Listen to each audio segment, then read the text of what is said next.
بہت ساری قرآن پاک کی صورتوں میں قیامت کا ذکر ہے، مگر بہت ہی مختصر اور جامع اگر میں کہوں تو سورہ قاریہ میں جس طرح ڈیفائن کیا گیا کہ وہ ایسا دن ہوگا کہ جس دن پہاڑ روئی کے گالے کی طرح اڑ رہے ہوں گے، لوگ پھیلے پتنگوں کی طرح بھاگ رہے ہوں گے. یوم یکون الناس کالفراش المبثوث وتکون الجبال کالعہن المنفوش. اور اس کیفیت میں یعنی پہلے قرآن نے سینیریو بیان کیا کہ معاملہ کیا ہوگا، خوف کتنا ہوگا، پھر اعمال کی بات کی کہ اعمال تولے جائیں گے.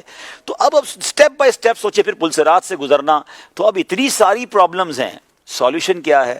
سبحان اللہ، بریلی کے تاجدار ہمیں سمجھاتے ہیں اعلیٰ حضرت کہ ٹھیک ہے پیاس لگے گی مگر ٹھنڈا ٹھنڈا میٹھا میٹھا پیتے ہم ہیں پلاتے یہ ہیں. ٹھیک ہے نامۂ اعمال تولے جائیں گے مگر اپنے کرم سے ہم حلقوں کا پلہ بھاری بناتے یہ ہیں. ٹھیک ہے پل صراط سے گزرنا ہے مگر سلم سلم کی ڈھارس سے پل سے پار چلاتے ہی ہیں. ماں باپ چھوڑ دیں گے تو ماں جب اکلوتے کو چھوڑے آ کہہ کے بلاتے. یعنی سمجھ یہ آتا ہے کہ ہر پرابلم کا سولوشن جو ہے سرکار دو عالم علیہ السلام کی ذات میں ہے. اب جو ان کے قریب ہو گیا پیاس لگے گی آقا کے ساتھ ہوگا وہ جام کوثر پلا دیں گے. پل صراط سے گزرنا ہوگا وہ گزروا دیں گے. اعمال نامے ہلکے ہو گئے تو اپنے کرم سے بھاری کر دیں گے. اور وہ روایت پڑھ رہا تھا قیامت کے حوالے سے تو اس میں آیا کہ جو نبی پاک علیہ السلام کو لواء الحمد عطا کیا جائے گا نا، یہ سینکڑوں میل، یعنی اگر گھڑ سوار گھوڑا دوڑاتا رہے تو سینکڑوں میل جتنا فاصلہ طے کرے گا، یہ اتنا بڑا پرچم ہوگا. اچھا اب اتنا بڑا پرچم ہوگا تو میں پھر سوچنے لگا کہ مینا کے اندر جو گئے حج پر گئے ان کو پتا ہے کہ وہاں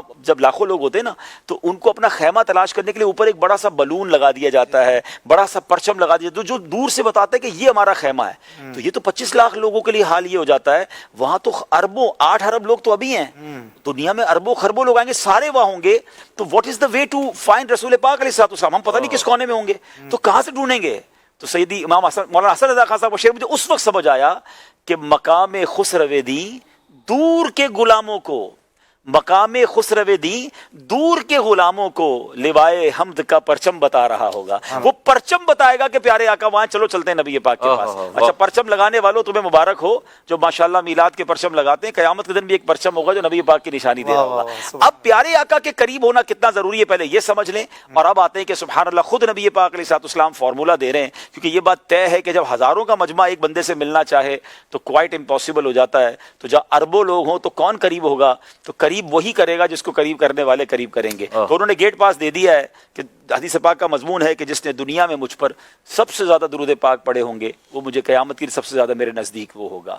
the most closest amongst you on the day of judgment وہ وہی ہوگا جس نے مجھ پر زیادہ درود پاک پڑھے ہوں گے. تو میں ایک تصور بھی پیش کرنا چاہتا ہوں ناظرین کو. کبھی کبھی آنکھیں بند کر کے تسبیح لے کر جب واک کر رہے ہو نا تو درود پاک پڑھے، ایسی جگہ ٹکرا نہ جائیں، یا آنکھیں نہ بھی بند کریں، امیجنیشن کریں کہ میں جتنے درود پاک پڑھ رہا ہوں نا اتنے قدم اپنے آقا کے قیامت کے قریب ہو رہا ہوں. ایک قیامت کا منظر ہے، ایک بہت بڑا کراؤڈ ہے، پیارے آقا کہیں جلوہ فرما ہے اور مجھے نبی پاک کے پاس جانا ہے. ہر درود مجھے ایک قدم میرے آقا کے قریب کر رہا ہے. آپ یقین کریں تسبیح رکھنے کو جی نہیں چاہے گا کہ آپ تھوڑا اور قریب ہو جاؤں، تھوڑا اور قریب ہو جاؤں. تو اللہ کرے قرب مصطفیٰ